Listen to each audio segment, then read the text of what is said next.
Muy bien, que Dios les bendiga esta noche. Sabemos que es nuestro primer culto del año. Y hoy vamos a comenzar con eso, con la Biblia discipulada, con una motivación, ¿no? Así como lo hicimos los últimos dos cultos de fin de año, vamos a comenzar con esto. Es bien importante. La Biblia y el discipulado. Perdón que estoy un poco mal en la garganta. Vamos a estar tomando aquí. Muy bien, entonces vamos a... La Biblia y el discipulado. Nosotros vamos a ver qué es el discipulado, ¿verdad? ¿Qué dice la Biblia sobre el discipulado? Son rasgos así que vamos a hablar, porque hemos hablado todo el año, hemos estado hablando sobre qué es el discipulado, ¿no? Entonces, vamos a pedir al Señor que nos ayude, que nos dirija, y que también el propósito que tuve con este tema, que lo podamos practicar en el año, que es lo importante, ¿no? Entonces vamos a orar. Padre, gracias. En esta noche vamos a hablar de tu palabra bendita y santa. Te suplicamos que nos ayudes, que tu Espíritu Santo sea nuestro maestro para poder entender la palabra de acuerdo a tu voluntad. Que Dios mío, no solamente la podamos comprender, sino que la pongamos en práctica para que podamos ver resultados positivos en nuestra vida. Muchas gracias, Señor, por todo en el nombre de Jesús. Amén. Muy bien, entonces la Biblia y discipulado. Entonces, miren pues, la palabra discípulo aparece 261 veces en el Nuevo Testamento. La palabra discípulo. Entonces, si aparece tantas veces, entonces es importante, ¿verdad? Ya cuando aparece una vez, dos veces, tres veces, entre más las palabras aparecen, significa que eso es un indicador de que eso es sumamente importante. Entonces aparecen 261 veces en el Nuevo Testamento, en donde ocupa un lugar importante. O sea, en Mateo, en el Evangelio de San Mateo, o el escritor, ¿no? San Mateo lo utilizó 72 veces. El Evangelio de San Marcos lo utiliza 46 veces. Lucas, el otro Evangelio, lo utiliza 37 veces. Y en Juan aparece 78 veces. Y en el libro de los Hechos aparece 28 veces. No aparece más esta palabra en ninguna parte del Nuevo Testamento. La palabra en sí solo aparece en esta parte. La palabra discípulo significa un seguidor, significa un aprendiz, un alumno, un estudiante, un ayudante. Dice, es permanecer en las enseñanzas de Jesús, alguien que permanece en las enseñanzas de Jesús. Es amar a los demás, es renunciar a los deseos mundanos, es estar comprometidos, es caminar con Dios. En el Antiguo Testamento el concepto ya aparecía, pero solo que no la palabra. Como por ejemplo, dice la Biblia que que Dios en el jardín del Edén bajaba y caminaba con el hombre. A caminar con el hombre. Dice también que hubo un hombre que se llamaba Enoc, que vivió 365 años, dice, y caminó con Dios y murió.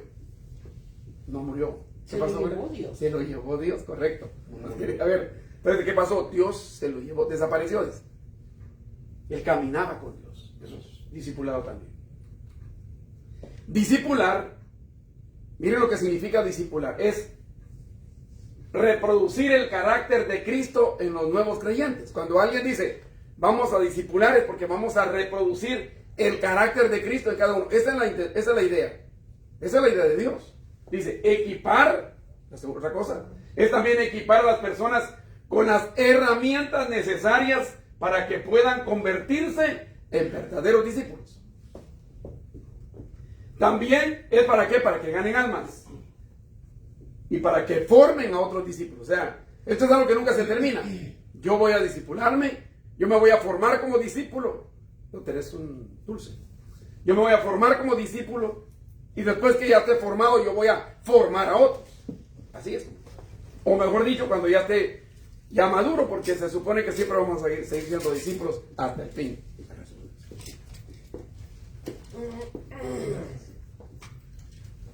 Tome lo que quiera. Muy bien, entonces, disculpe que me metí algo en la boca. La formación que ofrece el discipulado es lo que debe marcar la vida de un creyente. Debe de marcarlo.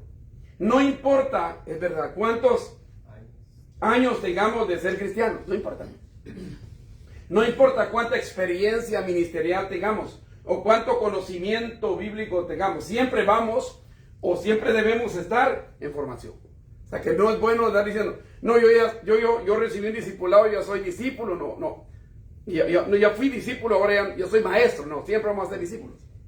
Hasta el hombre más conocedor, hasta el hombre más sabio, siempre va a estar en un proceso de aprendizaje. Nunca dejamos de aprender, porque nunca lo vamos a saber todo. Ese es el discipulado.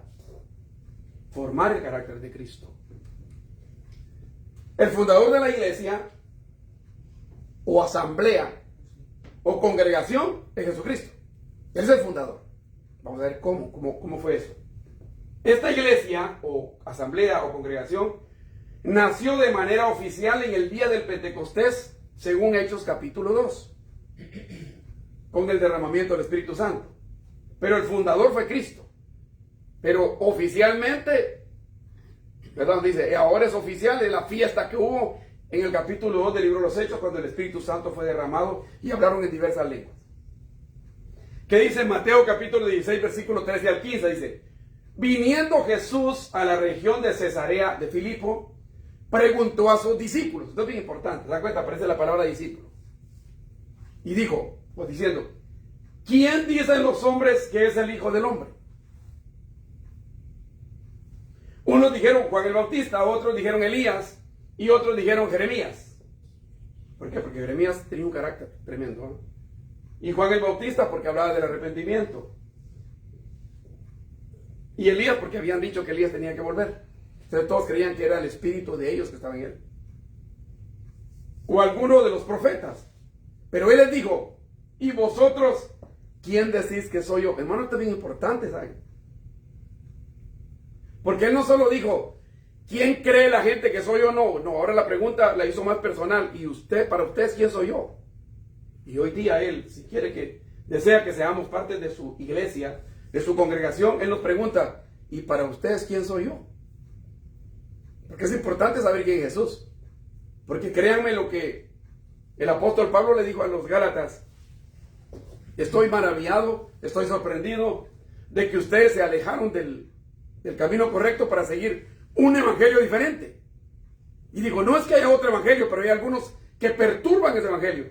Por eso hay algunos que predican, que dicen, existen diferentes Cristos. Claro, porque cada uno anda teniendo un Cristo a su manera, un Jesús a su manera, un evangelio a su manera. Entonces Jesús dijo, no, la pregunta es, para ustedes, ¿quién soy yo?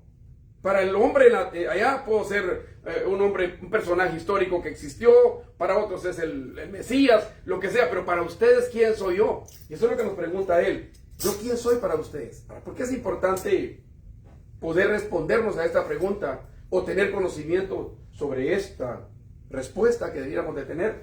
Porque Jesús dijo en el capítulo 17, versículo 3 del Evangelio de San Juan, dijo, en esto consiste la vida eterna. Es decir, cuando estaba orando él en el Getsemaní, en esto consiste la vida eterna, en el que te conozcan a ti, al único Dios verdadero, y a Jesucristo a quien has enviado. Quiere decir que es importante conocer quién es Jesús, porque de eso depende la vida eterna. Por eso digo, ¿y quién dicen ustedes que soy yo? ¿O quién soy yo para ustedes? Es muy importante eso. En el capítulo 16, siempre en el versículo 16 al 17, Simón Pedro responde y dijo, tú eres el Cristo, el ungido. O sea, la palabra Cristo, por eso lo puse en rojo. Lo que está en rojo es que no está en el texto. Tú eres el Cristo, o sea, el ungido, quiso decirle, tú eres el Mesías, tú eres el Salvador, tú eres el libertador. Todo eso significa eso. Y le dijo, el Hijo del Dios viviente. Entonces le respondió Jesús. Miren lo que Jesús le dijo. Bienaventurado, eres 3 veces dichoso, Pedro, o Simón, hijo de Jonás. Porque ¿qué le dijo? Porque no te lo reveló carne ni sangre, sino mi Padre que está en los cielos. Hermanos, hay mucha gente que vive siguiendo a ciertos Jesuses, pero que no los ha revelado el Padre. Son Jesuses que los hombres se han criado a veces a su propia imagen. Y dicen, no, es que el Jesús al que yo le sirvo, esto así tiene que ser. Pero este no. Y aquí dice que para que conozcamos a Jesús, quien lo tiene que revelar es el Padre. ¿Y cómo lo revela? A través del Espíritu Santo. Y es importante esto para si queremos ser discípulos verdaderos. Entonces lo que dice en Mateo capítulo 16, verso 18. Y yo también te digo, hablándole a Pedro, que tú eres Pedro, o sea, Petros. Pedro significa Petros. Y sobre esta roca, sobre esta Petra, edificaré mi iglesia. Y las puertas del Hades, o del infierno, o el sepulcro, como quieran llamarle, no prevalecerán o no resistirán contra ella. Ahora, ¿por qué es que yo pongo la palabra Petros y Petra? Porque estamos hablando de que Jesús es el fundador de la iglesia. Ahora, ¿cómo es esto? O porque hay un pequeño problema ahí, y van a ver por qué. Por eso les digo, yo también te digo que tú eres Pedro, o tú eres Petros, y sobre esta roca, Petra, edificaré mi iglesia, y las puertas del Hades no prevalecerán o no resistirán contra ella. La pregunta es, ¿qué es Petros y qué es Petra? Petros significa piedras pequeñas, rocas pequeñas, y Petra significa roca grande, o gran piedra. Ahora vamos a ver, ¿qué tiene que ver este texto con lo que les estoy diciendo? Algunos han interpretado este versículo diciendo que Jesús fundó la iglesia sobre Pedro. Por eso es que dicen que Pedro es el sucesor de Cristo. De esos textos salen. Porque le dijo que voy a fundar mi iglesia en ti. Tú vas a ser el responsable de la iglesia. Y como después dice, y a ti te daré las llaves del reino. Ahí está, le dio la autoridad. La autoridad se la dio a todos los apóstoles. No solo a él. Pero aquí dice, no, Pedro es el sucesor de Cristo. Por eso es que el Papa es el sucesor de Pedro. Vamos a ver eso. Entonces dice, porque estamos hablando quién fue el que creó la iglesia. Y porque, hermano, me da mucha tristeza. Yo les he dicho ya esto y lo hemos hablado. Que en las redes sociales salen muchos que a veces quieren callarnos y nos preguntan. La primera pregunta que nos dicen es, ¿a qué iglesia usted pertenece? Y todos dicen, yo vengo de la iglesia Getsemaní, yo vengo de la iglesia Apóstoles de Jesucristo, yo vengo de la iglesia Fuente de Jacob y así, diferentes nombres. Entonces nos dice, ¿y cuándo se fundó su iglesia? Fue tal año, en 900 o en el 1000, en el 2000 y tanto. Entonces no es la iglesia de Cristo, porque la iglesia de Cristo se fundó hace 2000 años. Y dicen, y nosotros la iglesia católica somos la verdadera iglesia, porque nosotros venimos de ahí, porque venimos de Pedro. Pedro es el sucesor de Cristo y así sucesivamente hubieron papas hasta el día de hoy. Vamos a ver si es verdad eso. Entonces miren lo que dice aquí. Jesús estaba utilizando un juego de palabras y le dijo, en otras palabras, tú eres Pedro, Petros, tú eres una piedra pequeña, un pedazo de roca, y sobre esta roca, o Petra, masa rocosa, piedra grande, edificaré mi iglesia, que estaba refiriendo a él. Cuando dice sobre esta roca edificaré mi iglesia, claramente está diciendo, haciendo referencia a la declaración que Pedro había hecho. Tú eres el Cristo, o el ungido, que había dicho, el Mesías, el Salvador, libertador, el Hijo del Dios viviente, la iglesia fundada en Cristo. Ahora, ¿cómo es que llegamos a esta conclusión nosotros de que Jesús estaba hablando de él? Porque miren lo que le dijo. ¿Quién dice la gente que soy yo? Y después le digo, ¿quiénes dicen ustedes que soy yo? Y Pedro le dice, tú eres el Mesías, tú eres el ungido, tú eres el Cristo. Y después le dice, bienaventurado Pedro, porque no te lo declaró hombre, sino que te lo declaró Dios. Y después le dice, Pedro, sobre la declaración que has hecho, yo voy a fundar mi iglesia. ¿Cuál? Que yo soy ¿qué? El libertador. Porque él vino a libertarnos. Yo soy el Salvador, yo soy el Mesías, yo soy el ungido. Porque ¿a quiénes ungían? A los reyes. Ahora vamos a ver. En 1 Corintios 3:11, miren lo que dice el apóstol Pablo. Porque nadie puede poner otro fundamento que el que ya está puesto. ¿Quién es el fundamento? Cristo. ¿De dónde es Pedro? No puede ser Pedro. Y en esta roca, y Pedro, no dice Pedro, dice, nadie puede poner otro fundamento que es Cristo.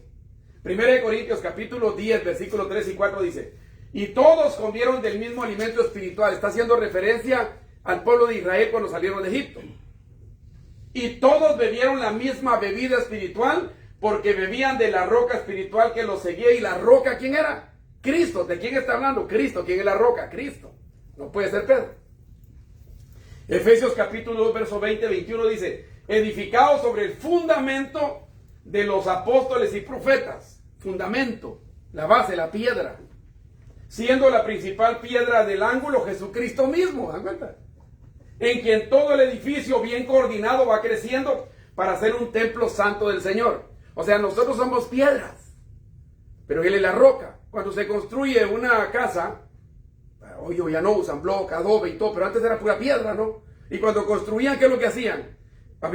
Buscaban la roca y después se comenzaban a poner piedra sobre piedra, piedras pequeñas para edificar sobre la roca. Entonces por eso es Petros y Petra. Mateo capítulo 7, verso 24-25, miren lo que Jesús mismo dijo. Jesús mismo dijo, cualquiera pues que me oye estas palabras. ¿Qué palabras? Lo que estaba predicando él. Y las hace, ¿qué significa? Y las pone en práctica. Le compararé a un hombre prudente que edificó su casa ¿sobre dónde? Sobre la roca. Descendió lluvia, vinieron ríos y soplaron vientos y golpearon contra aquella casa y no cayó porque estaba fundada sobre la roca. Pero saben que esto es una comparación.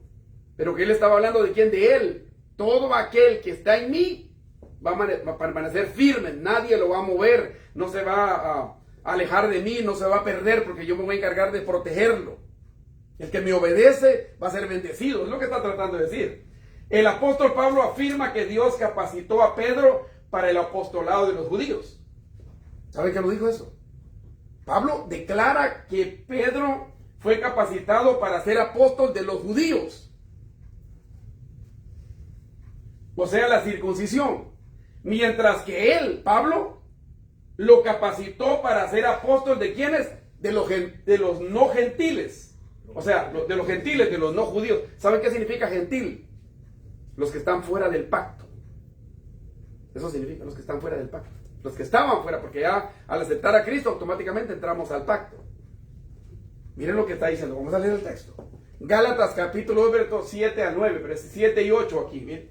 Y después vamos a irnos al 9. Dice, en cambio, dijo el apóstol Pablo, lo pueden leer, si se dieron cuenta de que Dios me había dado una misión especial, así como la misión de Pedro es anunciar la buena noticia de salvación entre los judíos, la mía es anunciar la buena noticia entre los que no son judíos. Dios le dio a Pedro el poder, o sea, la autoridad, de hacer su trabajo de apóstol con los judíos. También Dios me dio a mí el poder de hacer mi trabajo, o la autoridad, de apóstol con los que no son judíos. Miren lo que dice el texto. Miren el versículo 9. Santiago, Pedro y Juan, ¿se recuerda que ellos siempre estaban juntitos? Con los apóstoles de Jesús. Y dice, que parecían ser los líderes allí, dijo Pablo hablando de que los había visto. Reconocieron, ellos tres reconocieron que Dios me había dado ese privilegio. O sea, Pedro, Juan y Santiago reconocieron que Dios le había dado a Pablo el privilegio de ser el apóstol de los gentiles, de los no judíos. Y a Pedro el de los judíos. Y dice, como señal de compañerismo, nos estrecharon la mano a mí, a Bernabé, Santiago y Pedro. Y Juan, y dijeron, miren lo que dijeron, Pablo y Bernabé, ustedes trabajen con los que no son judíos y nosotros trabajaremos con los judíos. Ahora la pregunta es, ¿y entonces por qué el Papa es el sucesor de Pedro? Si es sucesor de Pedro, entonces que se vaya a predicar a los judíos, no a los gentiles, porque él no debiera de ser Papa de los gentiles, debiera de ser Papa de los judíos. ¿Se dan cuenta cómo los errores? ¿Cómo las manipulaciones? Pedro es predicador de los judíos, de la circuncisión. Y si ellos dicen que los papas vienen de Pedro y que Dios le dio la autoridad a Pedro, Jesús le dio la autoridad a Pedro, pues estoy de acuerdo. Pero vayan a predicar a los judíos nada más, no a los gentiles. Porque Pablo le predicó a los gentiles. ¿Y a Pablo quiénes lo mataron? Los romanos.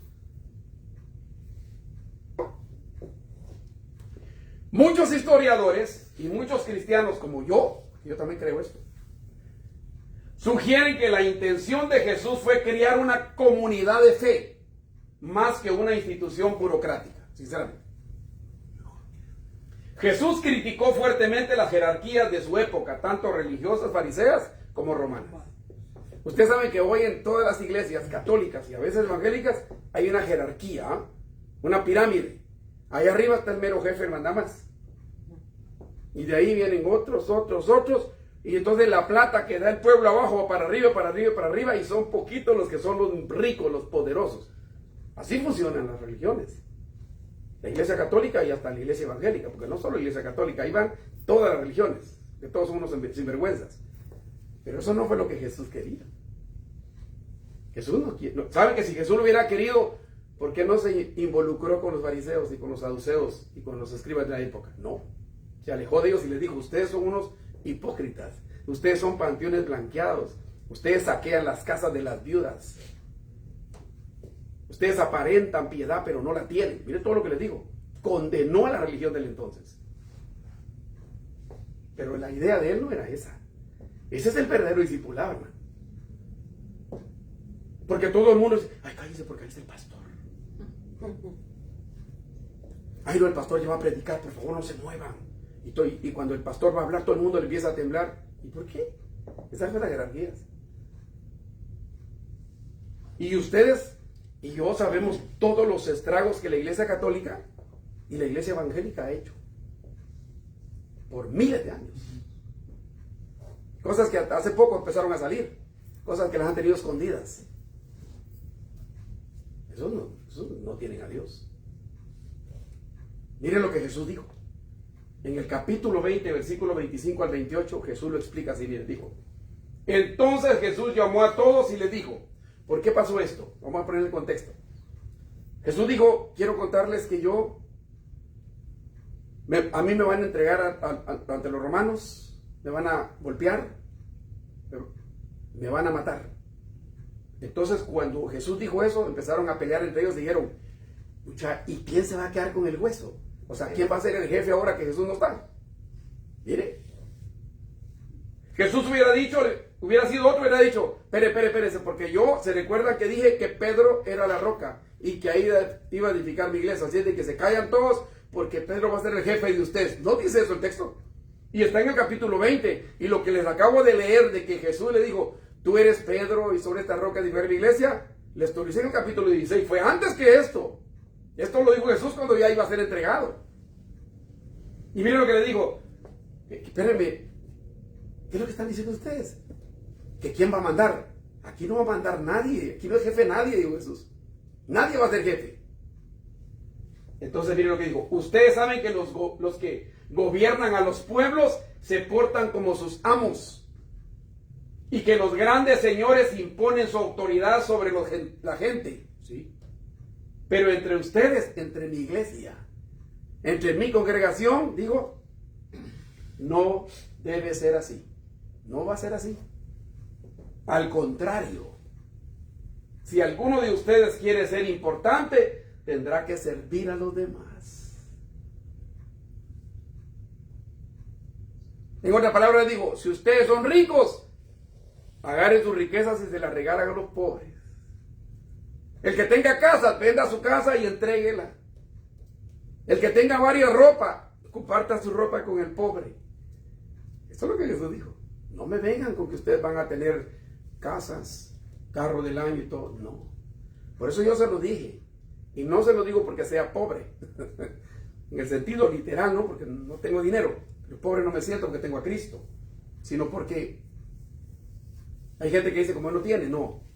Yo he pensado que los pastores no deberían tener ni casas. ¿Sí? A veces los pastores no deberían de tener esos trabajos o hasta empresas porque eso los consume y no les permite que cumplan si es que fueron llamados para lo que dicen que fueron llamados. ¿Sí? Porque lo que pasa es que muchas veces ellos, los extremos, ¿no? O se ponen a estar trabajando y no se ocupan de la iglesia, o si no, son una carga completa a la iglesia, tanto ellos como su esposa, como sus hijos. Y entonces hay pastores que agarran y le dan trabajo a la mujer en la iglesia, le dan trabajo a los hijos en la iglesia, y toda la familia está trabajando en la iglesia, todos tienen salarios, más en estos países que hasta dinero le dan a las iglesias. Sí.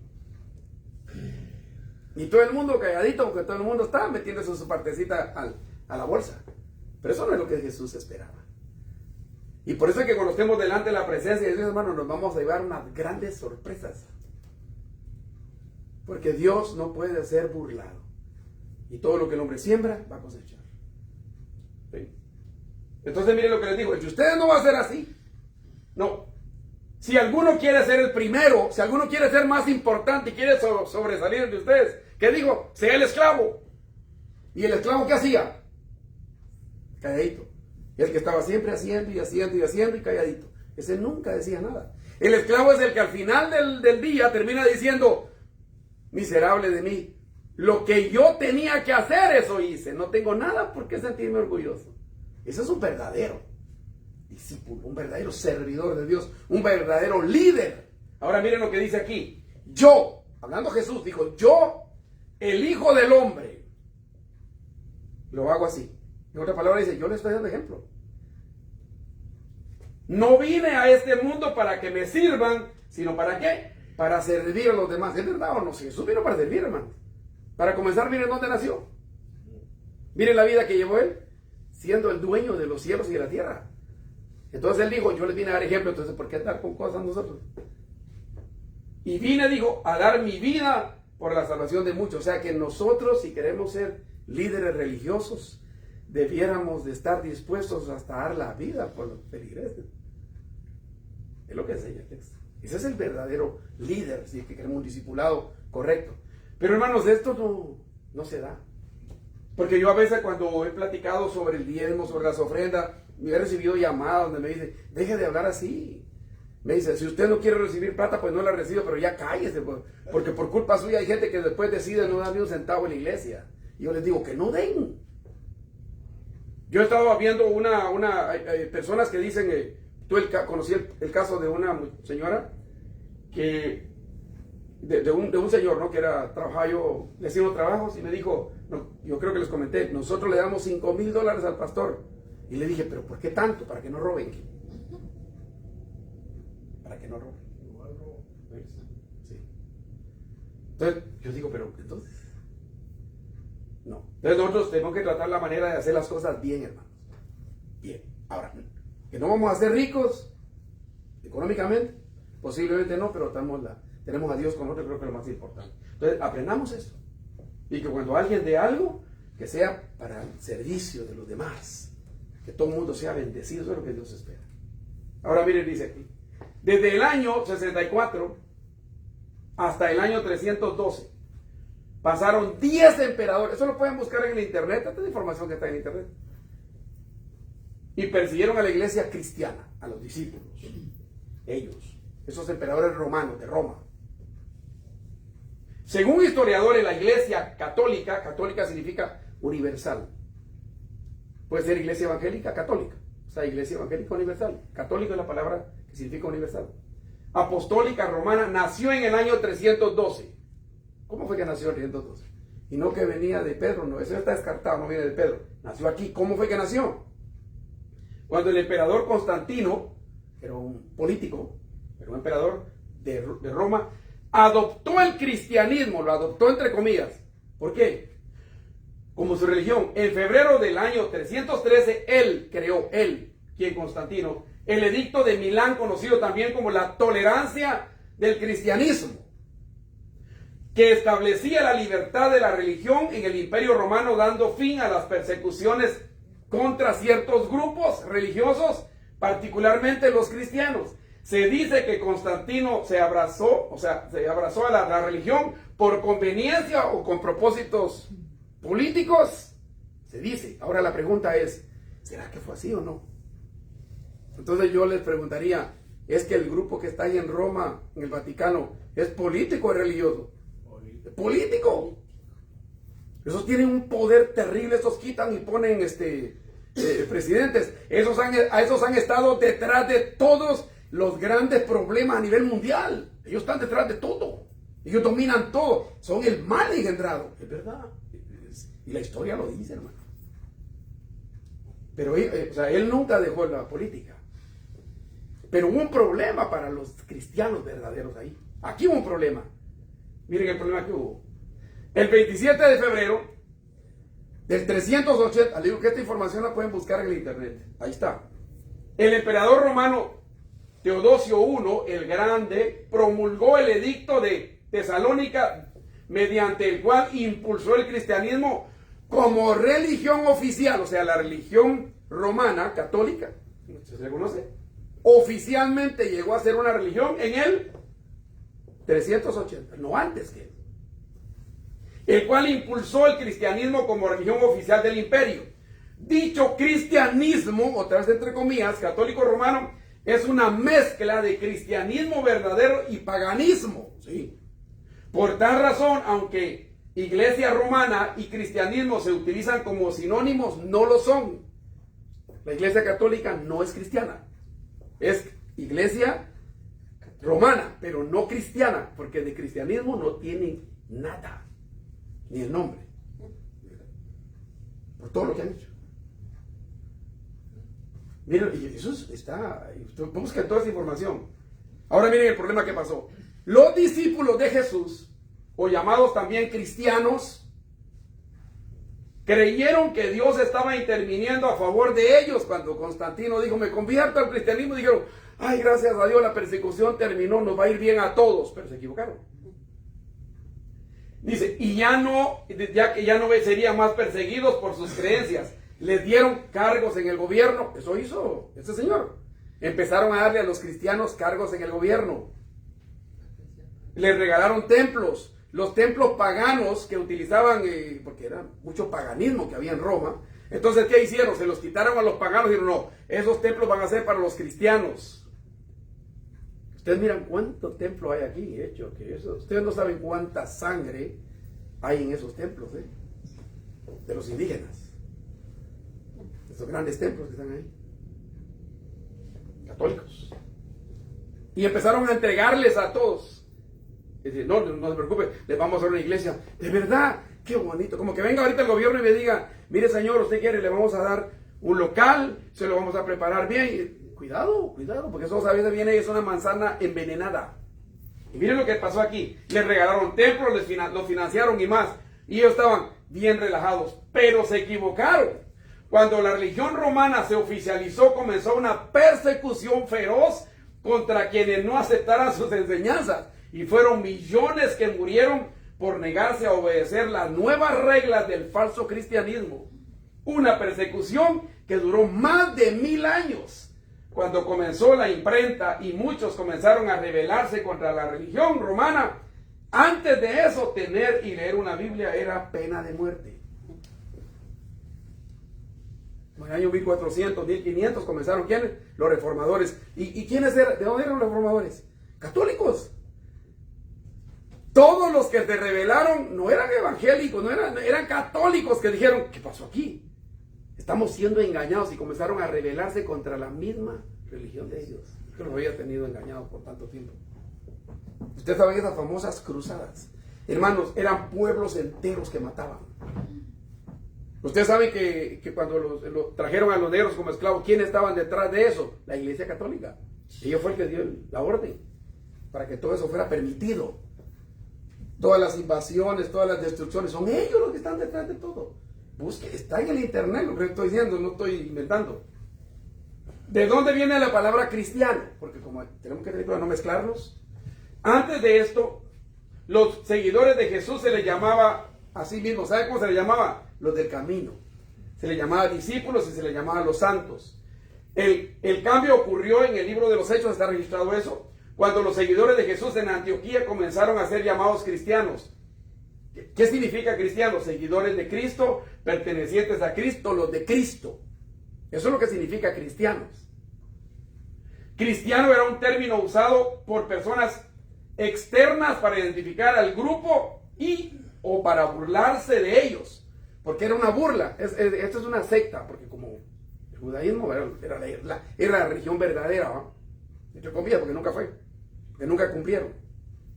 Pero cuando vino Cristo decían que es una secta. Entonces los del exterior comenzaron a decir, cuando decían, estos son los Cristos chiquitos, era como burlarse, decían, está Cristo el grandote, que ya se lo matamos, y ahora están los chiquitos, estos que de repente se mueren también. Entonces era una burla.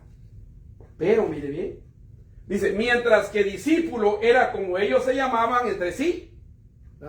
Ellos no se decían cristianos porque era una forma déspota, pues. Con el tiempo la palabra pasó de ser una etiqueta externa a la entidad principal de la fe, como en el año en el año 200 ya comenzó la iglesia a aceptar que le llamaran cristianos. Y hasta hoy dicen cristianos. Pero empezó todo como una burla. Hechos capítulo 11, versículo 25 al 26, mire lo que dice. Después fue Bernabé a Tarso para buscar a Saulo y hallándole le trajo a Antioquía y se congregaron allí todo por un año con la iglesia, dice, y enseñaron a mucha gente. Y mire lo que dice, y a los discípulos se les llamó cristianos por primera vez en Antioquía. Ahí está. Entonces, estoy dando la información que se encuentra en el internet y el texto bíblico, ¿no? ¿Por qué se les llamó así? Porque se comportaban como Jesús y vivían conforme a sus enseñanzas. Ahora la pregunta es, por eso yo les digo, no todos somos cristianos. Lo que pasa es que nosotros los conceptos nos desconocemos y nos andamos agarrando cualquier cosa. Pero un cristiano es el que se comportaba como Cristo y vivía conforme a esas enseñanzas y era capaz de morir por eso. Pero hoy, una mala mirada, ya no queremos venir a la congregación. Cualquier cosita nos ofende. Y lo que más me da tristeza a mí es que digo, donde quiera hay reglas, se las imponen, hasta le gritan, en los trabajos los insultan, los tratan por lo peor, y más sin embargo ahí todo el mundo está contento. Pero cuando vienen a una iglesia y les dicen una cosita que no está bien, ya se molestaron y ya no vienen. Por eso se les llama que estamos en el tiempo de las personas de cristal. Cualquier cosa los quiebra. Miren. Entonces tenemos que comenzar a ser discípulos y cuando nos llamen cristianos, que nos comportemos como Cristo y que vivamos conforme a sus enseñanzas. Dice, al inicio, mire, como dije, se dijo que usaba la palabra cristiano con un tono despectivo. Fue el segundo siglo en adelante que los creyentes en Jesús comenzaron a aceptarlo como un título de honra. La palabra cristiano aparece en 2 versículos bíblicos más. En la Biblia aparece solo 3 veces la palabra cristiano. No más. Entonces tiene más peso ser discípulo que ser cristiano, o decirles así. Pero bueno, ya no lo pusieron y lo aceptamos y todo. Pero que quede claro que era discípulos. Cristiano solo aparece 2. Y cuando se menciona con un contexto mero raro. Primero aquí dice que Agripa era un rey y Pablo le estaba predicando. Entonces viene Agripa y le dice, por poco me persuades a que me convierta cristiano. Pero era una burla, porque en el tiempo se burlaban de ellos con esa palabra. Entonces Pedro dijo, es mejor que padezcamos siendo cristianos, o una palabra dijo, como nos tratan ellos, como se burlan de nosotros. Y en este contexto se usan esas palabras. Conclusión, miren. Si nos preguntamos, ¿dónde debe comenzar el discipulado? Seguramente responderemos que en nosotros mismos, ¿no? Porque todo el mundo dice, claro, el discipulado debe comenzar por mí. Porque no podemos hablar de algo que no está causando cambios en nuestras vidas. No podemos. En el Antiguo Testamento, en el Deuteronomio, hay un texto donde dice Moisés, ¿verdad? Dice así.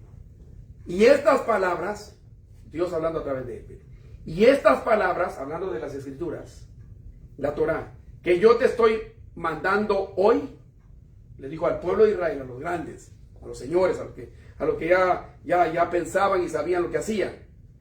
Estas palabras que yo te mando hoy, dijo, tienen que estar primero en tu corazón. ¿Sí? Así le dijo. Y cuando ya estén en tu corazón, entonces ya vas a poder enseñárselas a los demás. Y le dijo, cuando ya estén en tu corazón, entonces vas a enseñársela a tus hijos y a los hijos de tus hijos. Miren.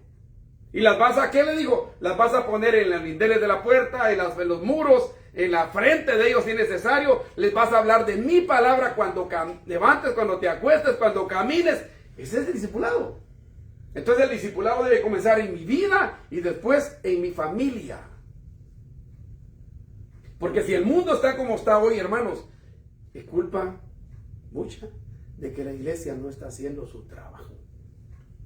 No está haciendo. No. Porque para comenzar, si ustedes se dan cuenta y dicen, sí, porque tenemos que ir a predicar a otro lado, digo, pero ¿para qué le vamos a ir a predicar al vecino si en nuestra casa tenemos un montón de problemas?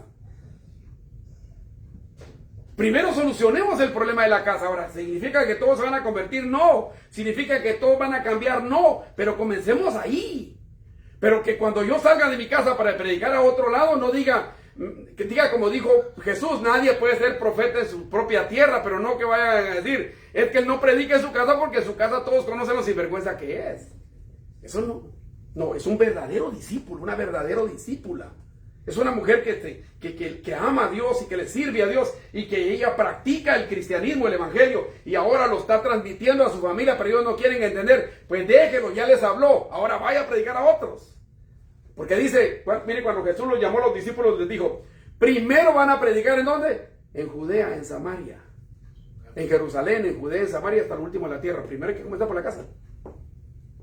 No les dijo, vayan a predicar al otro mundo. Digo, no, primero van a comenzar predicando aquí. Y cuando aquí ya no lo reciban, sálganse. Pero primero su casa. Pero cuando hablamos de discipular, no estamos hablando solo de hablar. Porque hablar no cuesta hacia nosotros. ¿Cuántos borrachos yo conozco que están con la cerveza en la boca diciéndole al hijo, no vayas a tomar porque el día que te encuentre borracho te pego? ¿O cuántos yo he visto que están con el cigarro en la boca y cuando saben que un hijo está fumando empiezan a decirle, ¿por qué estás fumando? Te voy a romper la boca. Y ellos están dando el ejemplo, ¿verdad? O hay padres que vienen a darle consejos a los hijos, no, tú tienes que tratar bien a tu esposa, bien a tu esposo, tú tienes que tratar bien a tus hijos. Y la pregunta es, ¿y ustedes cómo, no? ¿Cómo estamos nosotros haciendo las cosas? Entonces necesitamos que el discipulado comience por mí. Entonces este año, ¿por qué no decir, Señor, permíteme que yo comience a practicar el verdadero discipulado en mi vida? Ya lo hicimos mal, pues ya estuvo. Ya, ¿qué hacemos? Entonces comencemos a arreglar las cosas. Si tengo que pedir perdón, hay que pedir perdón. Pero hay que arreglar las cosas. Comencemos practicando 5 hábitos. 5 hábitos, no más, 5 cositas nada más. El primero, orar. Oremos, comencemos a orar. Comencemos a practicar la oración. Hemos hablado mucho de la oración. ¿Y qué? Y ayuno. El ayuno trae beneficios físicos y beneficios espirituales, hermano. Sí. El cuerpo se regenera, el cuerpo comienza a desintoxicarse, la gente se va a ver más joven, a veces se libera de muchas enfermedades. Créamelo, cuando se ayuna, el ayuno es importantísimo.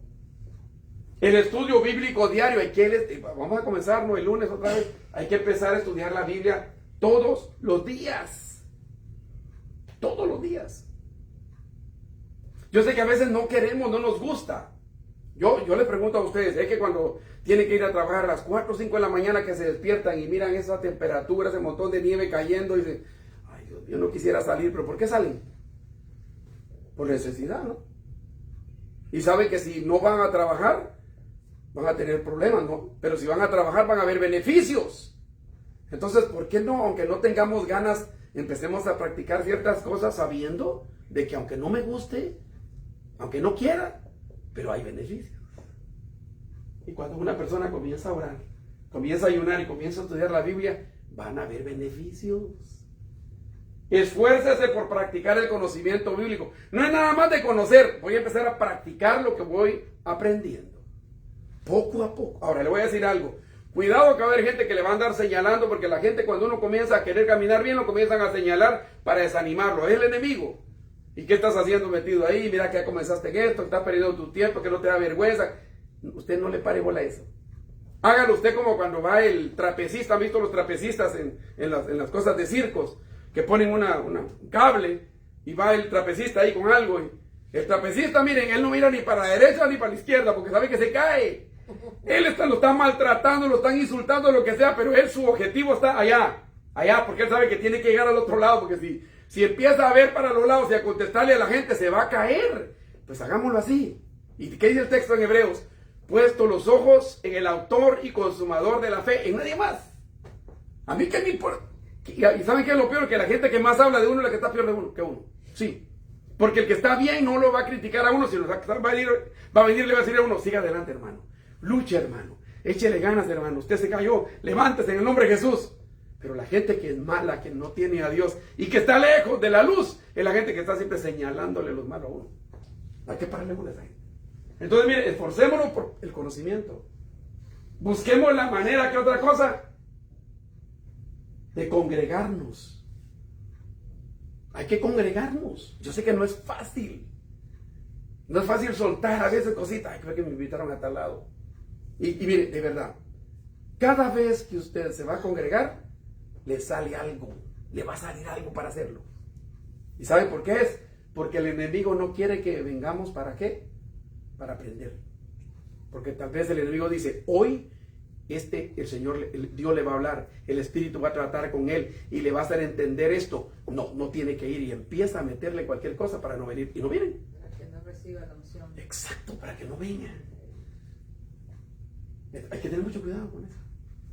Entonces tenemos que tratar la manera de entender, ser más sensibles a la voz del Espíritu Santo y ser sensibles a lo malo para poder rechazarlo en el nombre de Jesús. Entonces, congreguémonos. A unos días, a mí no, es que, ¿quién dice que hay que ir todos los días, todas las veces a la iglesia? Le voy a decir algo. Yo entiendo, y verdad lo digo con todo el respeto, no lo digo porque yo me crea, Dios me guarde de eso. Dios me guarde, la gloria solo para Jesús. Hay gente que es verdad a veces se van a las congregaciones a perder el tiempo, sí, a veces vamos a perder el tiempo. Porque a veces cuando uno está y la gente está predicando y está, que sí, y después uno dice, ¿qué dijeron? O sea, así como uno entró, así se fue. Verdaderamente. No sirve. A veces va uno a perder su tiempo, es verdad. Pero también es verdad que cuando usted va a la escuela y usted falta mucho a la escuela, usted no va a aprender. Entonces es necesario ir. Cuando usted ve un lugar donde están enseñando, hay que ir. Porque nosotros aquí tenemos un programa. Yo no quiero que yo predico a lo loco. No, me da la gana. No, yo no predico a lo loco. Yo le pido al Señor y hay un programa que hay que seguir porque hay un mensaje que hay que dejar ahí para decir, algo hay que dejar cada vez que la gente viene, que se vaya motivado a decir, yo voy a comenzar a hacer esos cambios en mi vida. Hoy el Señor me habló a mi vida. Es así. Entonces, por eso, mire, congregarnos es importante. Y la gente dice que no es importante. Yo digo, dice la Biblia que nosotros somos un cuerpo en Cristo. Y que yo sepa, los miembros del cuerpo no pueden estar fuera del cuerpo. Necesitan estar en mi cuerpo. ¿Para qué? Para que puedan tener vida. Porque si no se van a morir solos. Una persona que no se congrega, hermano, se muere. Porque comienza a alejarse y comienza a ver defectos y defectos. Muy peligroso. Hay que tener cuidado a eso. Necesitamos mantenernos. Y yo les voy a decir, hay veces que no dan ganas de venir a la iglesia. Sí, hay veces que no dan ganas. Pero ahí es donde entra eso que me gusta a mí del joven que le dice a la mamá, mamá, ¿qué le dice?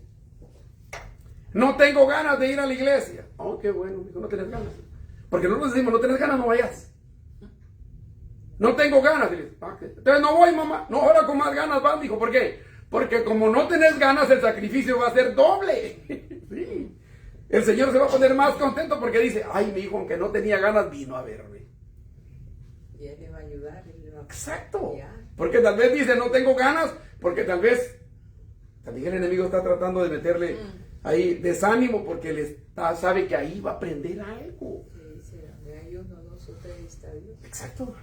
Amén. Entonces, mire, practicar otra cosa, el evangelismo y el discipulado. Este año, hermanos, no perdamos el tiempo. Personas que agarremos, hablemosle del evangelicemos. Por eso el texto que decía Marcos, ¿no? Vayan y prediquen el evangelio a toda criatura. Y leímos el texto de Mateo que decía, vayan y hagan discípulos en todas las naciones. Hay que discipular a la gente, hay que hablarle de Cristo. En vez de estar hablando otras cosas, en vez de estar hablando temas que no van a traernos ningún beneficio, temas que van a deshonrar a Dios, mejor hablemosle de Cristo. Digámosle, mire, yo te vengo a presentar a Dios. Mira, desde que yo vine al Señor, es que también hay problemas. ¿Se recuerda lo que le dijo Jesús al endemoniado Gadareno cuando lo liberó?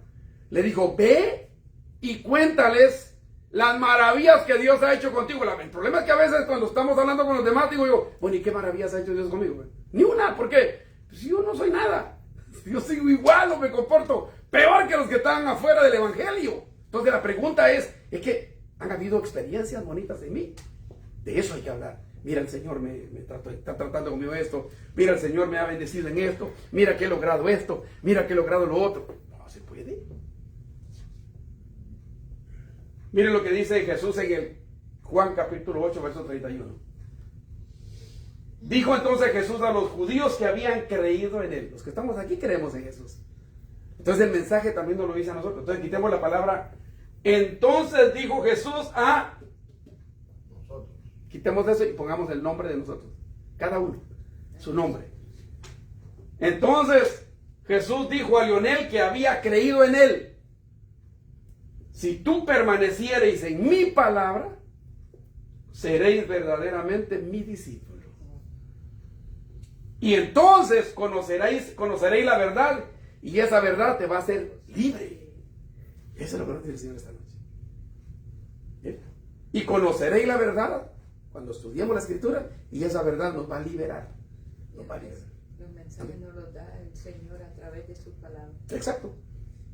Nosotros leemos, nos congregamos en la casa, hay que leer también la palabra, unirnos en familia y leer también la palabra.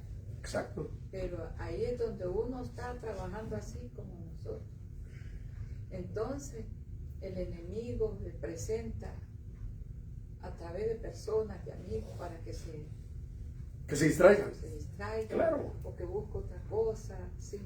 Esas son las tentaciones, porque Él no quiere que se salve. No. Mire, cuando estaba Adán y Eva tranquilos en el paraíso, no les faltaba nada, era una bendición todo aquello. Y el diablo dijo, no, eso no puede ser. Yo voy a arruinarle la vida a esto porque esto no puede estar bien. Usó la serpiente. Pues si él sigue haciendo lo mismo. Por eso Pablo dijo en una ocasión a los corintios, tengo miedo, me dijo, tengo tristeza. Me preocupa que así como Eva fue engañada por la astucia de la serpiente, ustedes también sean engañados. Quiere decir que él sigue engañando. Entonces, y es donde tenemos que tener de ser sabios. Claro. Entonces yo creo que es lo que el Señor quiere de nosotros. Entonces, ya sabemos que es discípulo. Nosotros somos discípulos. Nosotros venimos de hace 2000 años. Nacimos en el día de Pentecostés. Esa gente empezó a predicar el Evangelio y aquí estamos nosotros como consecuencia de eso.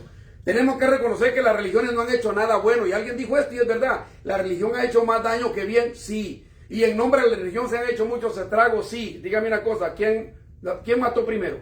¿De dónde se ve la primera muerte? En el Génesis. ¿Y quién mató a quién? Un hermano mató al otro. ¿Y por qué lo mató? Por la religión.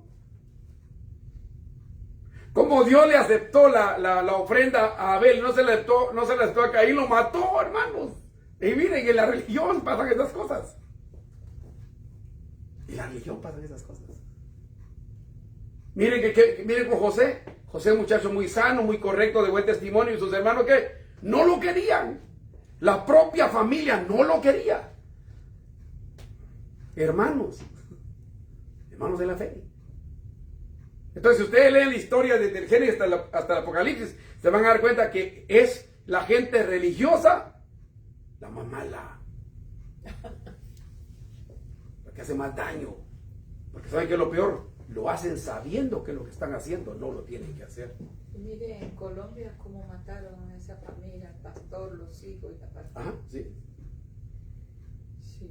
Saliendo del culto de la prédica. Sí. Fueron a un restaurante y los mataron. Hay que tener cuidado. Jesús, cuando andaba con 12, eran sus amigos, eran sus discípulos, eran sus más allegados. Y uno de ellos lo entregó, hermanos.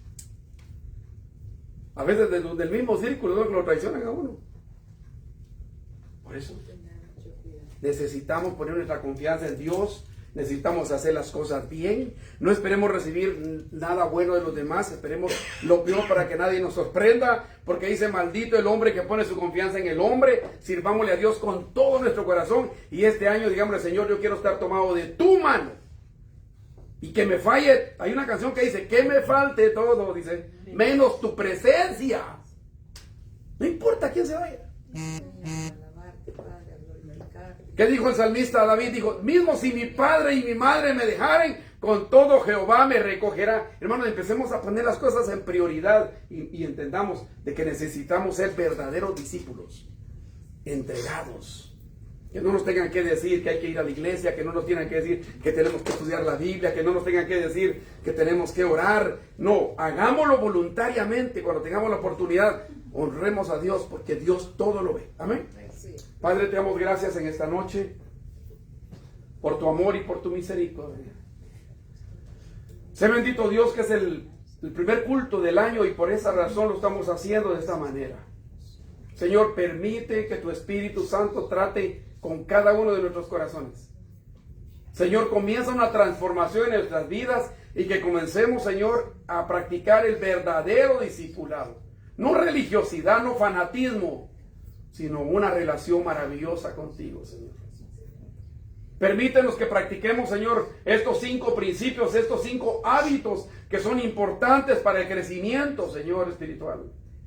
Permítenos, Dios mío, que nosotros hagamos en realidad lo que Jesús dijo: si ustedes practican mi palabra, serán mis discípulos y van a conocer esa verdad, y la verdad los hará libres, Señor.